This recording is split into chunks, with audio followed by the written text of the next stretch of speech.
Hello everyone. Moving on to day 3 of our phonetic class. Today we will discuss about syllables, homophones and word etymology. We will first discuss about some common suffixes and their usages. Many people get confused as to how to differentiate which word will end with ER, AR or OR. ER is the most commonly used. It is generally added to verbs to show the person doing the action. For example, writer, which has the spelling WRITER, or singer, SINGER, or farmer, FARMER.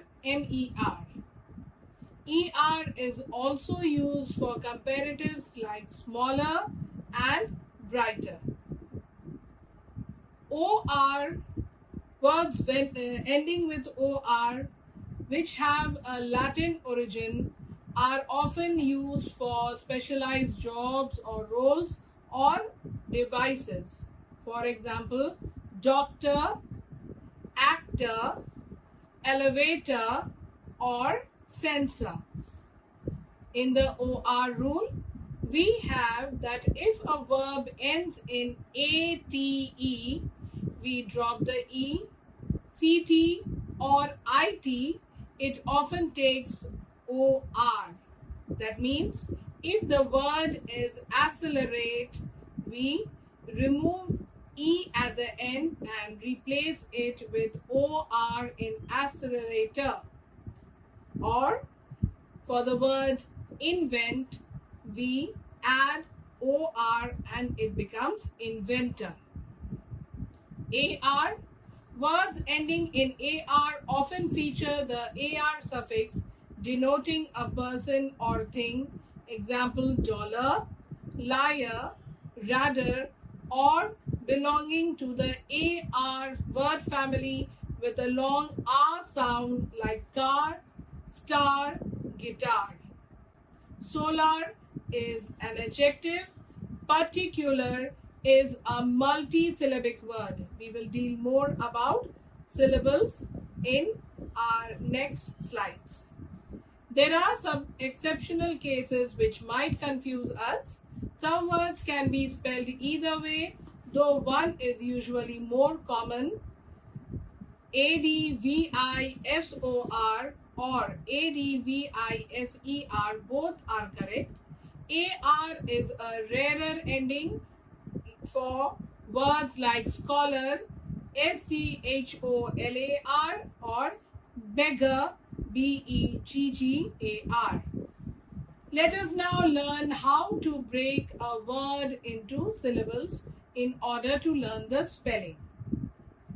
Breaking down words. Most common English words of everyday use can be broken up into syllables. This makes pronunciation easy. So in order to understand syllables, first let us take some 3-letter words.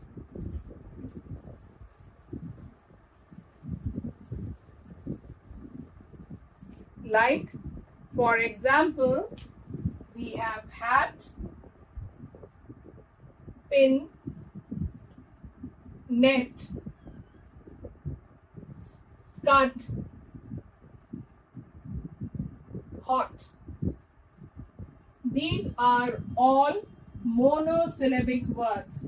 Monosyllabic words means having only a single sound. Such monosyllabic words have been taught to you in your primary classes. Now, what are syllables? Syllables are the building blocks of words. They are a unit of speech sound making up a word when pronounced. A word can have one or multiple syllables. Like, for example, the word kitten has 2 syllables, so you can break it into KIT, kit, and TEN, ten. The word pronunciation has 5 syllables and can be broken into pro, PRO, nun, NUN, C, C-I-A, and the last shun, that is T-I-O-N. Together it will make the pronunciation and the spelling of this word easier for you. Lieutenant, which is written as Li-U-10-ant, is a word with 4 syllables. So if you break it into 4 syllables as L-I-E, Li, U-T-E-N, 10, and it will make your spelling of lieutenant easier. Behavior is again a 4 syllable word where you can divide it into B, Hey, V, R. Delightfully can be divided into D, light, full, Li. Literature, Li, Te, Ra, Chur. Assassination can be divided into as, I, ne, shun. It is a 5 syllable word.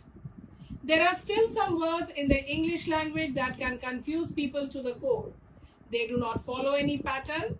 Their pronunciation is completely different from their spelling. The trick of breaking the word into syllables doesn't work here. The only way left is to memorize these type of words. For example, the spelling Silhouette is not pronounced as silhouette, but it is pronounced as silhouette. So in this case, you will have to memorize the spelling. Same is the case with this word. It is not rendezvous, but pronounced as rendezvous.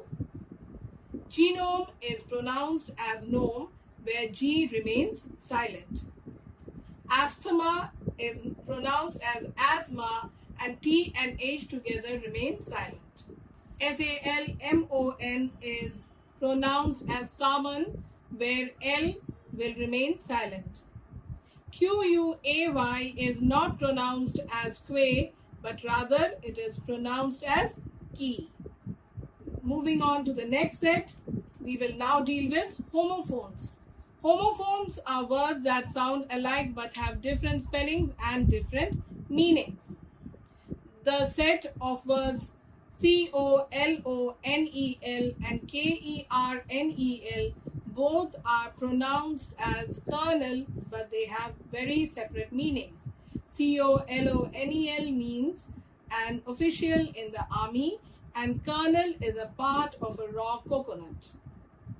T-H-R-O-W-N and T-H-R-O-N-E both have the same sound thrown, but T-H-R-O-W-N means the past perfect tense of the verb throw, and T-H-R-O-N-E thrown is a special place made for the people of the royal family to sit. H-A-N-G-E-R and H-A-N-G-A-R are both pronounced as hanger. H-A-N-G-E-R is a device where you hang your clothes, and H-A-N-G-A-R is a place where planes are stored. W-H-E-T-H-E-R and W-E-A-T-H-E-R have the same pronunciation weather, but W-H-E-T-H-E-R means if, and W-E-A-T-H-E-R means the climatic conditions of any place on a particular day. Check.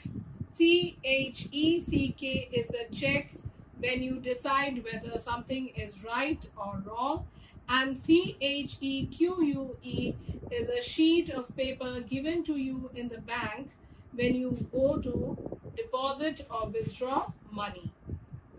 B-U-R-Y and B-E-R-R-Y both are pronounced as berry. B-U-R-Y means to dig up the soil and put something inside the earth, and B-E-R-R-Y means a fruit.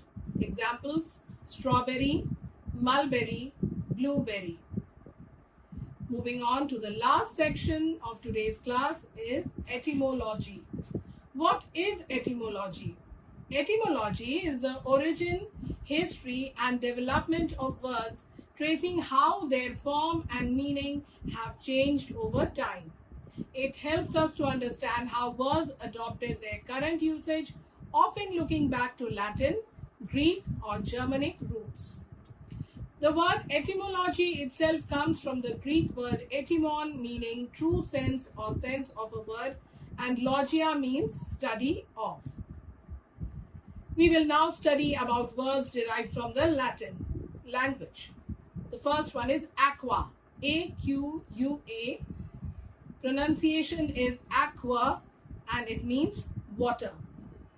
Bene means good or well, and it is pronounced as beni or bini. So we have words with bene like benefit or benefactor, where somebody thinks about your good or well-being. The next word is D-I-C-T, dict, which means say or speak, and it is another word which has been derived from the Latin language. Moving on to words derived from French. The first example is à la carte. À la carte is a word which is very frequently used when you go to a restaurant. Generally, it happens, children, that when you go to a restaurant and you see a spread of various kind of cuisines or dishes right in front of your eyes, yet you are not interested to have them, you rather prefer ordering individual dishes.